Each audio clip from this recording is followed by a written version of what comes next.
नमस्कार. यशवंतराव चव्हाण महाराष्ट्र मुक्त विद्यापीठ नाशिक शालेय व्यवस्थापन पदविका शिक्षणक्रम शाळेची रचना व भौतिक सुविधा या विषयाअंतर्गत आपण प्रथम सत्रामध्ये पहिल्या घटकाविषयी माहिती पाहिली होती. आता पुढील सत्रामध्ये आपण पुढील घटकांविषयी माहिती पाहणार आहोत. यामध्ये दुसरा जो घटक आहे तो आपण इमारत व सुविधा यांचा अधिकतम वापराची योजना व कार्यक्रम हा जो घटक आहे तर त्याविषयी आपण माहिती पाहणार आहोत. इमारत व सुविधा याचा अधिकतम वापर, शाळा इमारत व भौतिक सुविधा यांचा अधिकतम वापराची गरज, त्याचा वापर आणि त्याच्यानुसार जो कार्यक्रम तयार केला जातो या तीन उपपाठ मुद्दे जे आहेत त्याविषयी आपण माहिती पाहत आहोत. पहिला जो उपघटक आहे शालेय इमारत व भौतिक सुविधा यांचा अधिकतम वापराची गरज.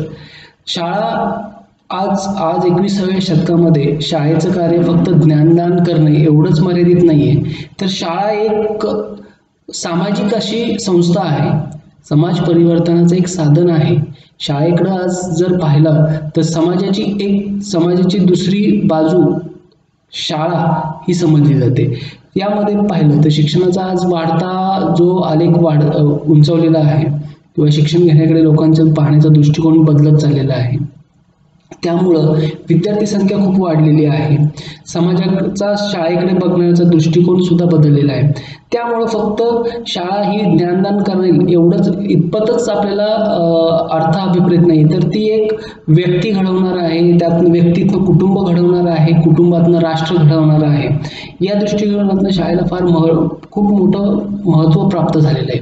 आजच्या युगामध्ये शाळा समाज परिवर्तनाचं एक साधन बनलेलं आहे. त्यामुळं फक्त शालेय इमारत किंवा त्या शाळेतल्या ज्या भौतिक सुविधा आहेत त्यांची जेवढा जास्तीत जास्त वापर कसा केला जाईल या दृष्टिकोनातून आपल्याला माहिती घेणं फार आवश्यक आहे किंवा त्याच्याकडे पाहणं फार गरजेचं आहे. त्यामुळं आज जर पाहिलं शाळेची इमारत खूप मोठी आहे आणि ती फक्त शाळेच्या 5 तास ज्ञानदानापुरतीच मर्यादित ठेवली तर इतर वेळेस त्या इमारतीकडे पाहण्याचा दृष्टिकोन काय आहे किंवा एवढा आपण त्या इमारतीवर खर्च केलेला आहे, एवढ्या त्या भौतिक सुविधांवर खर्च केलेला आहे, त्यामुळे फक्त त्याचा वापर मर्यादितच केला जावा का, तर नाही. हा दृष्टिकोन थोडा व्यापक होणं गरजेचं आहे.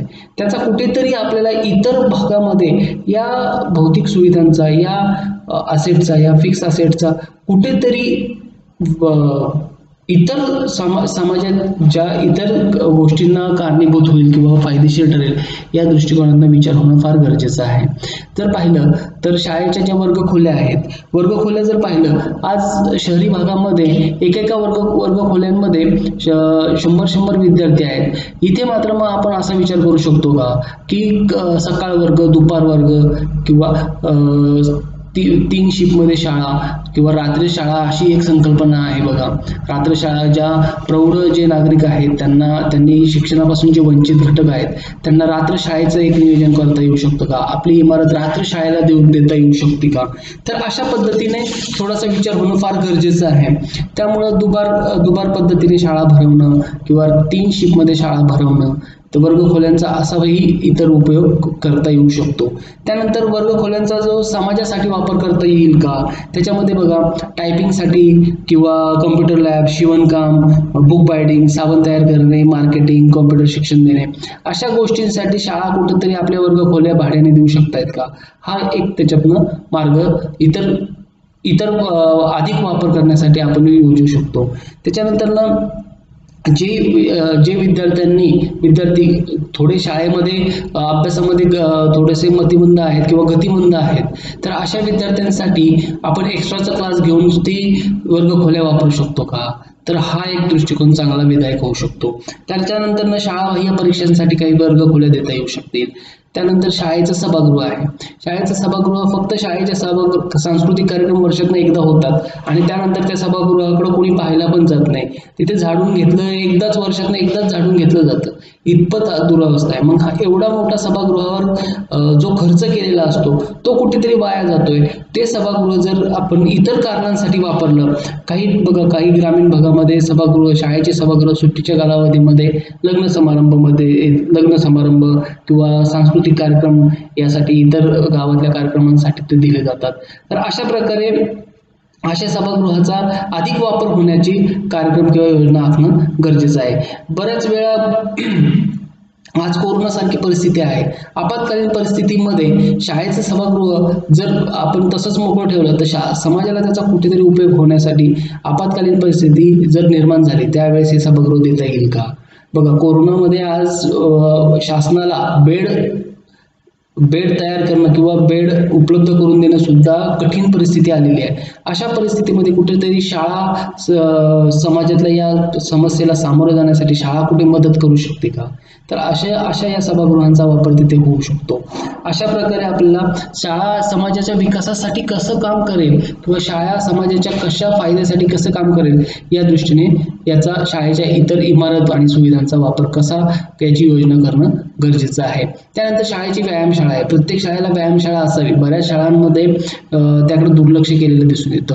मग अशा वेळेस या विद्यार्थ्यांचा जर शारीरिक शिक्षणाचा किंवा शारीरिक विकास होण्यासाठी प्रत्येक शाळेने त्यासाठी एक्स्ट्रा तास ठेवला पाहिजे. एक सुदृढ शरीर असेल तर सुदृढ मन त्यात निवास करतं असं म्हटलं जातं. त्यामुळे विद्यार्थ्यांना थोडंसं त्या दृष्टिकोनातून जर शाळेने स्वतः शाळेची इमारत जर शाळेच्या इमारतीमध्ये एखादी व्यायामशाळा जर निर्माण केली आणि ती इमारत सर्वांसाठी खुली ठेवली, इतर वेळेस समाजातील इतर घटकांसाठी इतर व्यक्तींसाठी जर उपलब्ध करून दिली तर ती सुद्धा एक प्रकारे इमारतीचा योग्य वापर होणं असे समजता येईल. त्यानंतर शालेय ग्रंथालय असेल. शालेय ग्रंथालयामध्ये भरपूर पुस्तकं असतात पण ती धूळ खात असतात. विद्यार्थ्यांपर्यंत ती पोहोचत नाहीत. कुठेतरी विद्यार्थ्यांना ती विद्यार्थी ग्रंथालयात येत नाही पण ग्रंथालय विद्यार्थ्यांपर्यंत जाऊ शकते. पुस्तक विद्यार्थ्यांपर्यंत निघून विद्यार्थ्यांना ती सवय लावू शकतो. अशा प्रकारे ग्रंथालयाचा वापर, त्यानंतर तेच ग्रंथालयातल्या पुस्तकांचा वापर आपण फक्त विद्यार्थ्यांपुरताच मर्यादित न ठेवता समाजातील इतर घटकांना सुद्धा ते ग्रंथालय आपण विशिष्ट वर्गणी रूपाने त्याचा मोबदला घेऊन ती चालू करू शकतो. त्यानंतर इतर लिपिक कार्यालय असेल, शाळेचं क्रीडांगण असेल, वेगवेगळे महोत्सव असतील ते शाळेच्या क्रीडांगणावर आयोजित करता येऊ शकतात. त्या क्रीडांगणामध्ये फक्त आपल्या शाळेच्या विद्यार्थ्यांची स्पर्धा नाही तर जिल्हास्तरीय, तालुकास्तरीय अशा मोठमोठ्या स्पर्धा तयार करून स्पर्धांचं आयोजन करून आपलं क्रीडांगण हे समाजासाठी उपलब्ध करून देऊ शकतो. त्यानंतर NCC असेल. त्याच्यानंतर बऱ्याच शाळांना काही शाळांना शहरी भागातल्या शाळांना काही क्रीडांगणच नसतं तर अशा शाळांना भाडेतत्वावर देऊ शकतो. त्यांना आपलं क्रीडांगण उपलब्ध करून देऊ शकतो. अशा प्रकारे क्रीडांगणाचा सामूहिक वापर कसा होईल या दृष्टीने विचार होणं फार गरजेचं आहे.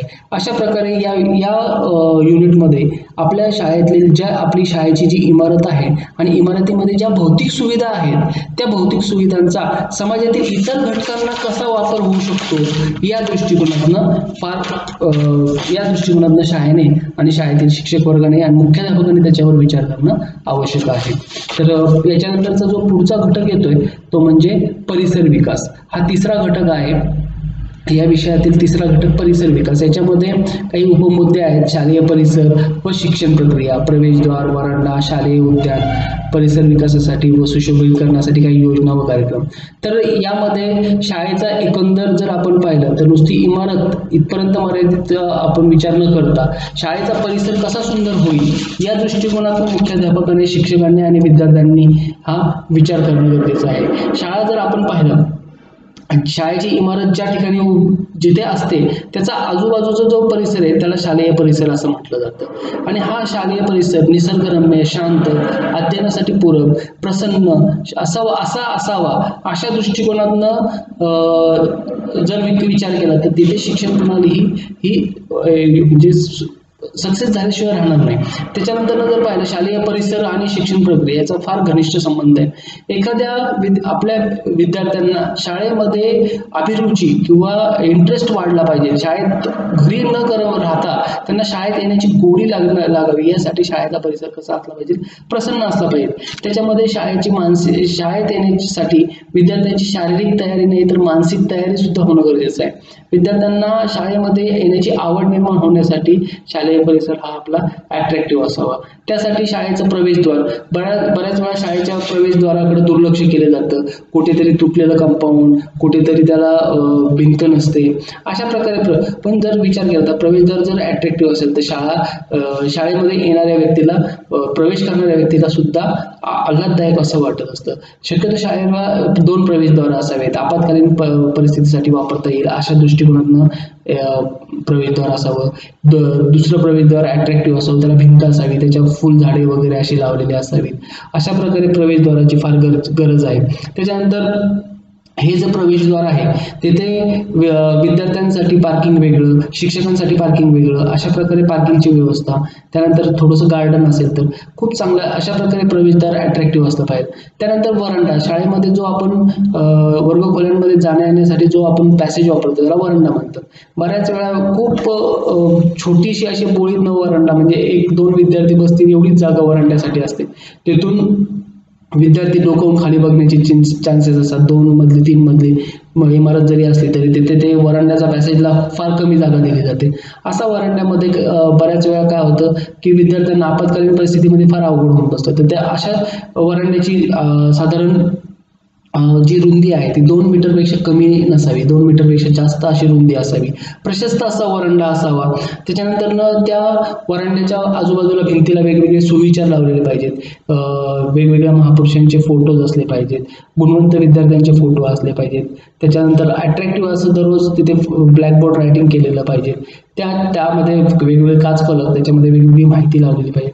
अशा प्रकारे जेवढं हा जेवढा आपली शाळेची इमारत अट्रॅक्टिव्ह करता येईल या दृष्टिकोनातून प्रत्येक शिक्षकाने आणि मुख्याध्यापकाने विचार करणं आवश्यक आहे. शालेय उद्यान हे आपल्या शाळेचं वैभव असं म्हटलं जातं की शाळेचे जर उद्यान प्रशस्त असेल तर विद्यार्थी वर्ग आणि शिक्षकांना सुद्धा तेथे मन प्रसन्न होऊ शकतं. त्याच्यामुळे शालेय उद्यान जर शालेय वातावरण उत्साहवर्धक, आनंददायी असं होणं जर गरजेचं असेल तर तेथे एकतरी छोटंसं उद्यान असणं फार आवश्यक आहे. त्याच्यामध्ये वेगवेगळे फुलझाडे, फळझाडे असे तुम्ही लावणं आवश्यक आहे. त्याच्यामुळं विद्यार्थ्यांना एक शारीरिक श्रम प्रतिष्ठा या गोष्टींचा विकास होण्यासाठी त्यांना ते शालेय उद्यानामध्ये आल्यानंतर ते सवय लागू शकते. शालेय उद्यान याकडे एक परिसर विकास होण्यासाठी शालेय उद्यान सुद्धा आपल्या शाळेमध्ये असलं पाहिजे. त्यामध्ये वेगवेगळे महापुरुषांचे पुतळे लावू शकतात. तिथे एक छोटीशी बाग तयार करून तिथे लहान प्रायमरी जर स्कूल असेल तर तिथे तुम्ही लहान विद्यार्थ्यांना मनोरंजन होईल अशी थोडीशी खेळणी ठेवू शकता. म्हणजे अशा प्रकारे शालेय उद्यानाला शालेय परिसरामध्ये फार महत्त्वपूर्ण असं आहे. शालेय परिसर जर विकसित करायचा तर शालेय उद्यान सुद्धा चांगलं असलं पाहिजे. परिसर विकासासाठी व सुशोभीकरणासाठी अनेक योजना आहेत. त्या अनेक योजना शाळेने राबवल्या पाहिजेत. उदाहरणार्थ समाजसेवा, कार्यानुभव यासारखे काही तास आयोजित केले पाहिजेत. वर्ग सजावटीच्या स्पर्धा घेतल्या पाहिजेत. वरांड्यामध्ये काच फलक वगैरे लावले पाहिजेत. भित्तीपत्रक साप्ताहिक पाक्षिक अंक तयार करून लावले पाहिजेत. त्याच्यानंतर शाळेत स्वच्छता सप्ताह आयोजित केला पाहिजे. शाळेमध्ये वनीकरणाचे कार्यक्रम जर राबवले तर शाळेचे उद्यान, वरांडा, प्रवेशद्वार यासारखे सगळ्या शालेय परिसर कसा केला जाऊ शकतो त्याच्यामध्ये डेव्हलपमेंट होऊ शकते, चांगल्या प्रकारे त्याचा विकास होऊ शकतो. अशा प्रकारे विद्यार्थ्यांसाठी श्रमदान शिबिर आयोजित केलं पाहिजे. अशा प्रकारे शाळेचा परिसर हा विकसित करता येऊ शकतो. यामध्ये आता चौथा जो आपला पुढचा जो घटक आहे त्याच्यामध्ये आर्थिक तरतूद आणि नित्य देखभाल, निगा इत्यादी विषयक कार्यक्रम व योजना.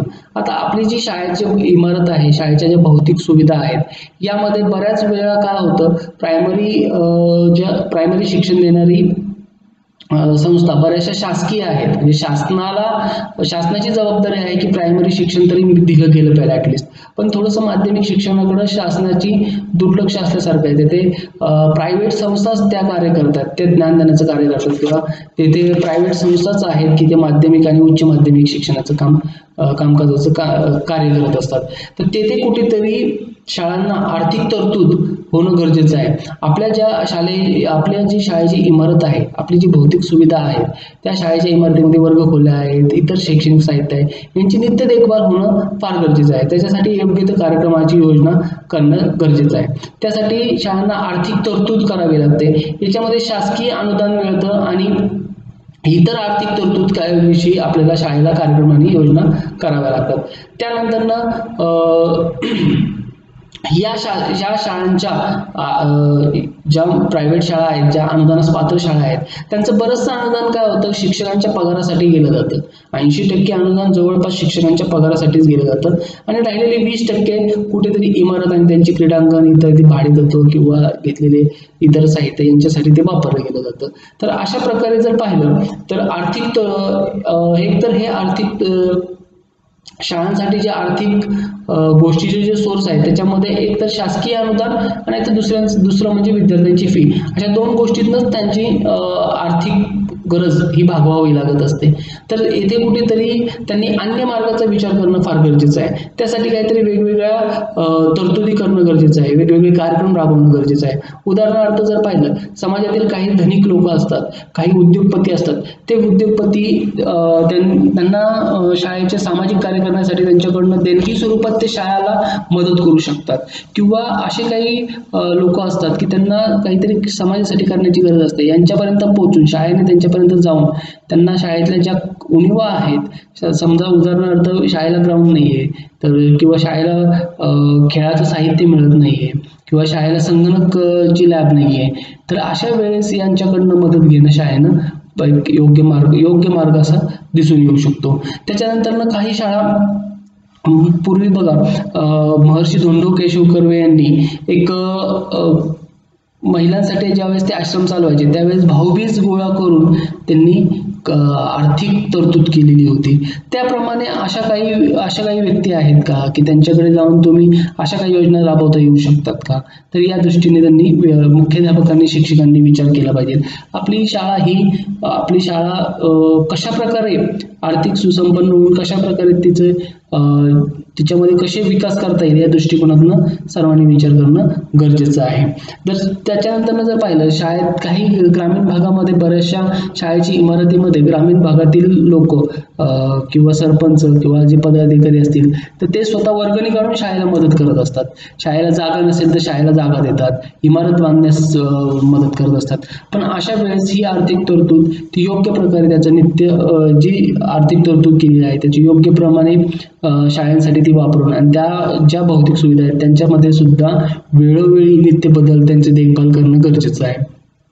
तर नित्य देखभाल व निगा कशी करावी, जर आजची सद्यस्थिती जर पाहिली, बऱ्याच शाळेच्या संस्था किंवा शाळा ज्या वेळेस शाळाची इमारत उभी केली जाते किंवा क्रीडांगण वगैरे या सगळ्या गोष्टी तयार केल्या जातात किंवा इतर ज्या लॅब तयार केल्या जातात त्या प्रथम 1-2 वर्ष फार त्यांच्याकडे चांगल्या प्रकारे लक्ष देतात. नंतर मात्र त्यांच्यामध्ये बदल होताना दिसून येतो. सद्यस्थिती जर आपण पाहिलं, कुठल्याही शाळेमध्ये जर गेलं तर ती शाळा स्वतःमध्ये काही प्रगती करते का, तर वर्षानुवर्ष त्याच खोल्या फक्त फार तर झाडून घेणं, धुवून काढणं याच्या पलीकडे ते काहीच करत नाहीत.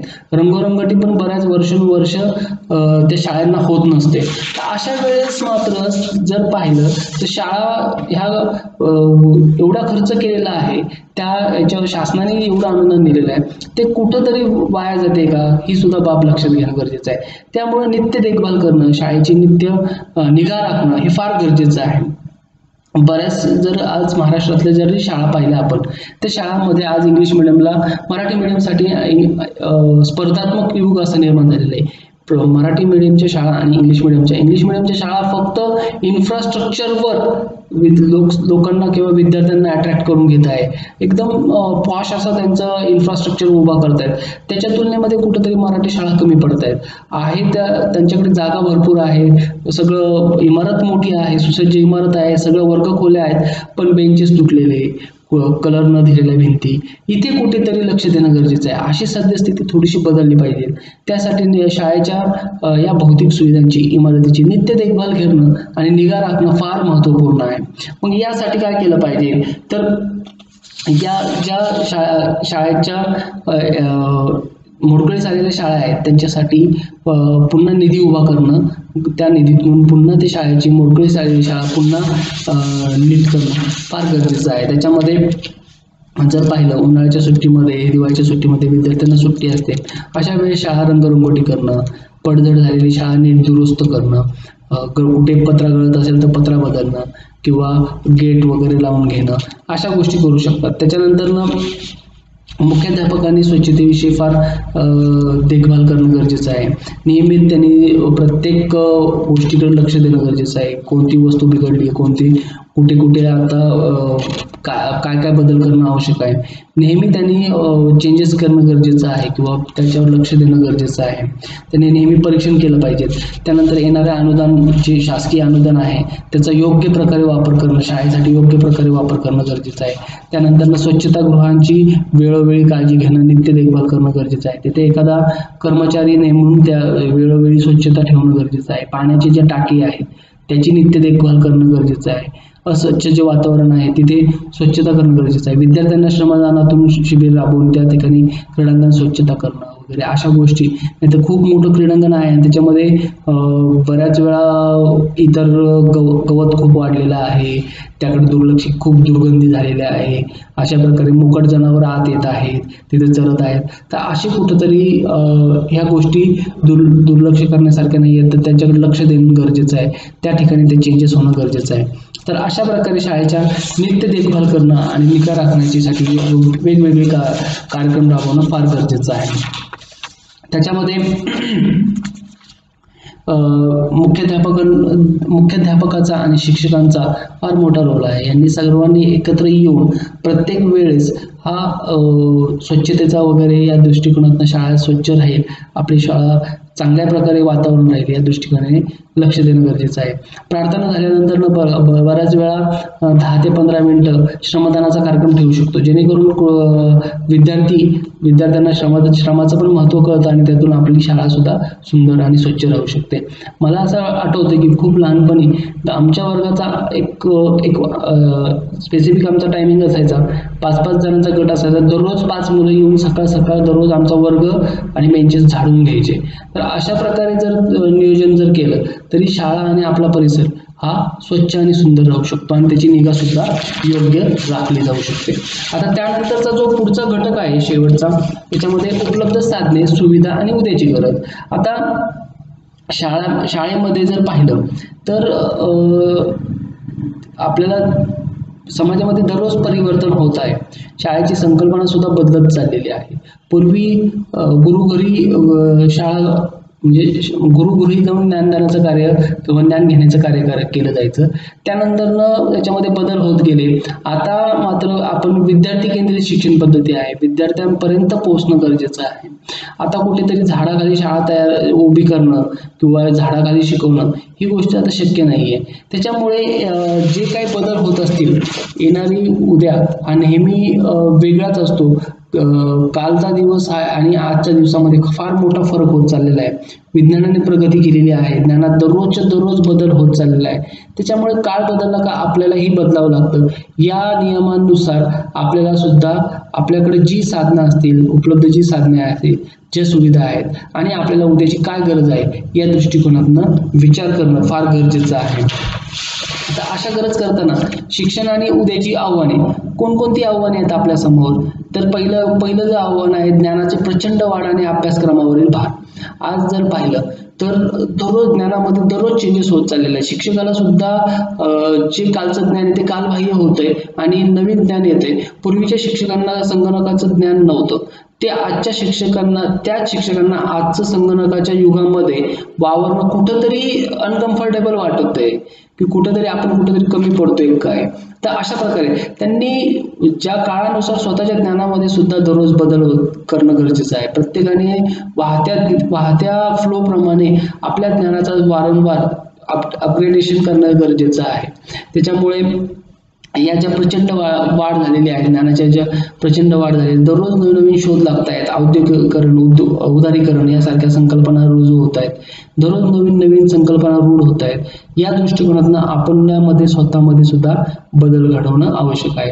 शिकणाऱ्यांच्या संख्येत बघा, पूर्वी फार शिक्षणाकडे बघण्याचा दृष्टिकोन फार संकुचित होता. आता व्यापक स्वरूपात झालेला आहे. प्रत्येक जणांना शिक्षण घेणं गरजेचं वाटू लागलेलं आहे. त्यामुळे शिकणाऱ्यांच्या संख्येत सुद्धा वाढ झालेली आहे.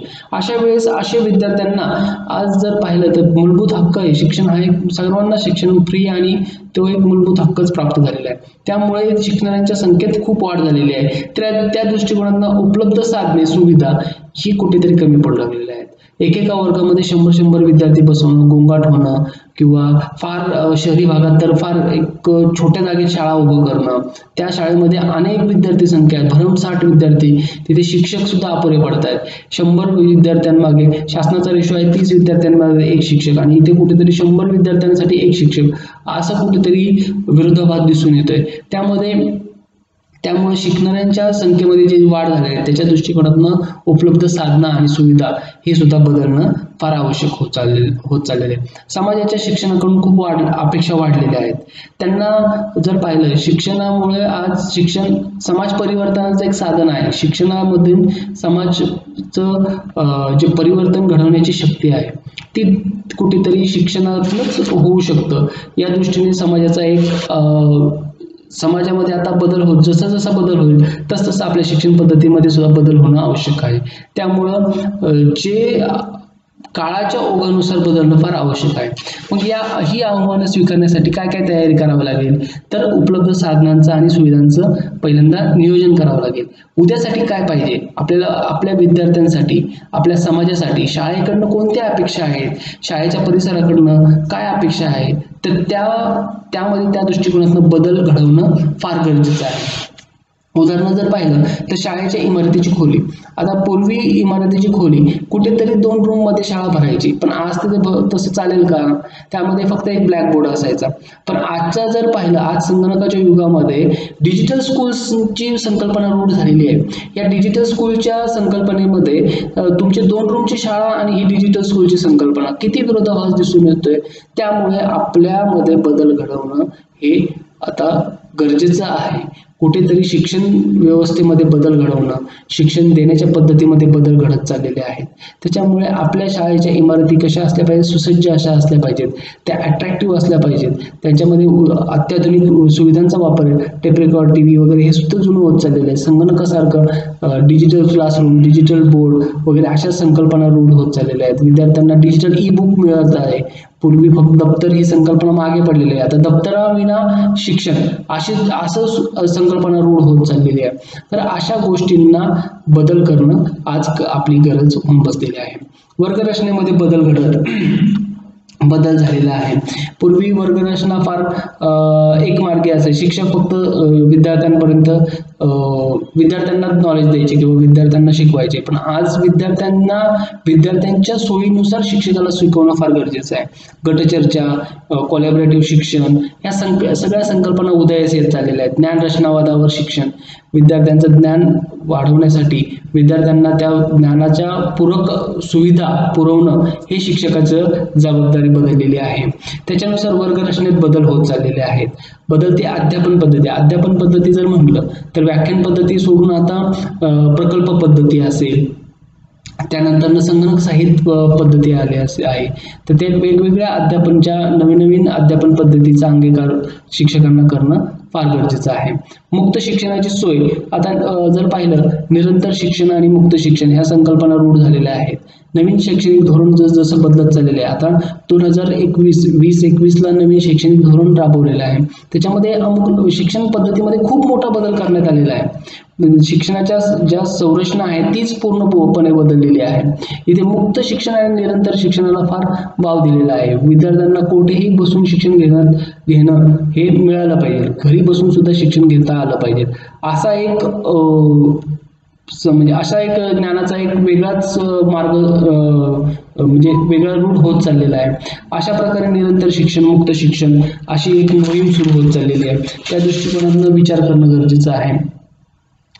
बरेच कॉलेजेस मुक्त शिक्षणाचं मुक्त केंद्र किंवा मुक्त शिक्षण केंद्र होते. आपलं यशवंतराव चव्हाण सुद्धा याला फार एक रोल प्ले मॉडेल म्हणता येईल की या 1985 पासून जवळपास आजपर्यंत त्यांनी खूप मोठ्या प्रमाणामध्ये शिक्षणाची संधी उपलब्ध करून दिलेली आहे. अशा प्रकारचं शिक्षण विद्यार्थ्यांना शिक्षणापासून वंचित झालेल्या घटकांपर्यंत शिक्षण पोहोचवणं, अशा प्रकारची संकल्पना आज टेक्नॉलॉजीच्या माध्यमातून आपण निर्माण करू शकतो. उद्याचा शिक्षक जर पाहिला तर उद्याचा शिक्षक हा फक्त उद्याचा शिक्षक हा गुरुजी नसावा असं माझं स्पष्ट मत आहे. पूर्वी शिक्षकाला गुरुजी म्हटलं जायचं. त्याच्यामध्ये त्याच्या हातात एक छडी आणि पांढरे कपडे आणि एकदम कडक स्वभाव. तर असा शिक्षक उद्याचा शिक्षक अभिप्रेत नाहीये. तर उद्याचा शिक्षक हा मॉडर्न टेक्नॉलॉजीचा आधार घेऊन विद्यार्थ्यांना वेगवेगळं जगामध्ये जे चाललेलं ज्ञान आहे ते पोहोचवणारा शिक्षक हवा आहे. विद्यार्थ्यांपर्यंत पोहोचणारा शिक्षक पाहिजे. विद्यार्थ्यांपर्यंत ज्ञान घेऊन जाणारा शिक्षकाची गरज आहे. शिक्षक केंद्रित पद्धत बदलून आज विद्यार्थी केंद्रित पद्धत झालेली आहे. विद्यार्थी असेल तरच शिक्षण आहे, नाहीतर विद्यार्थी नसेल तर शिक्षण नाही. आज जर कोरोनाचा विचार जर केला, कोरोनासारखी महाभयंकर परिस्थितीमध्ये आज शिक्षणाची संकल्पनाच बदललेली. गेले 7 ते 8 महिने जर पाहिलं तर आज सर्व शिक्षण क्षेत्रात काम करणारे सर्वच लोकांना टेक्नॉलॉजीचा आधार घेऊनच शिकवावं लागतंय. त्यांना डिस्टन्स लर्निंगनेच शिकवावं लागतं. कारण का डिस्टन्स लर्निंगला आजही आपण जे आत्ता लेक्चर जे घेतोय तर तेही लेक्चर आपण डिस्टन्स मोडमध्येच घेतो आहे. या आपल्यासमोर विद्यार्थी नाही आहेत, पण विद्यार्थ्यांना शिकवणं तर गरजेचं आहे. कुठेतरी काळाची गरज म्हणून आपल्याला स्वतःमध्ये बदल घडवणं गरजेचं आहे. त्याप्रमाणे आपण बदललं पाहिजे. नाहीतर आपण जर बदललो नाही तर कुठेतरी मागे पडू. या दृष्टिकोनातून शिक्षण क्षेत्रामधील सर्वच घटकांनी, शिक्षकांनी, मुख्याध्यापकांनी आणि संस्थापक इतर सर्व घटकांनी त्याच्या दृष्टिकोनातून विचार करणे गरजेचं आहे. अशा प्रकारे जर आपण स्वतःमध्ये जर बदल घडवला, शाळेच्या संरचनेमध्ये जर बदल घडवला, शाळेच्या कार्यपद्धतीमध्ये जर बदल घडवला, नवीन तंत्रज्ञानाचा नवीन गरजेनुसार शिक्षण बदललं तर आपलं शिक्षण प्रक्रिया, अध्ययन आणि अध्यापन प्रक्रिया ही सक्सेस झाल्याशिवाय राहणार नाही. समाजाला पूरक असं शिक्षण पद्धती राबवणं फार गरजेचं आहे. नवीन शैक्षणिक धोरणानुसार आपल्या शिक्षण पद्धतीमध्ये बदल घडवणं गरजेचं आहे. तर हा बदल घडवणं, याचं व्यवस्थापन करणं, या गोष्टी आपल्या सर्व शिक्षक आणि मुख्याध्यापक वर्गावर अवलंबून आहे. अशा प्रकारे आज आपण EDU 116 याच्यामधील शाळेची रचना आणि भौतिक सुविधा या घटकांचा आपण अभ्यास केलेला आहे. याच्यामध्ये 5 घटक होते. त्याच्यामध्ये काल आपण पहिल्या सत्रामध्ये आपण शालेय इमारत आणि आजच्या सत्रामध्ये आपण इमारत सुविधा, त्याची वापराची योजना, परिसर विकास कसा केला जाऊ शकतो, आर्थिक तरतूद कशा प्रकारे केली जाते, कशा प्रकारे नित्य देखभाल घेणं गरजेचं आहे आणि उपलब्ध साधने आणि उद्याच्या जी आव्हानं आहेत किंवा उद्याची जी गरज आहे तर त्याविषयी आपण सविस्तर अशी चर्चा किंवा आढावा घेतलेला आहे. तर या विषयाअंतर्गत हे घटक जे आहेत तर या घटकांच्या अंतर्गत आपण आज एवढी माहिती पाहून आज आपण येथेच थांबत आहोत. सर्वांना मी या ठिकाणी थांबतो. सर्वांना माझा नमस्कार.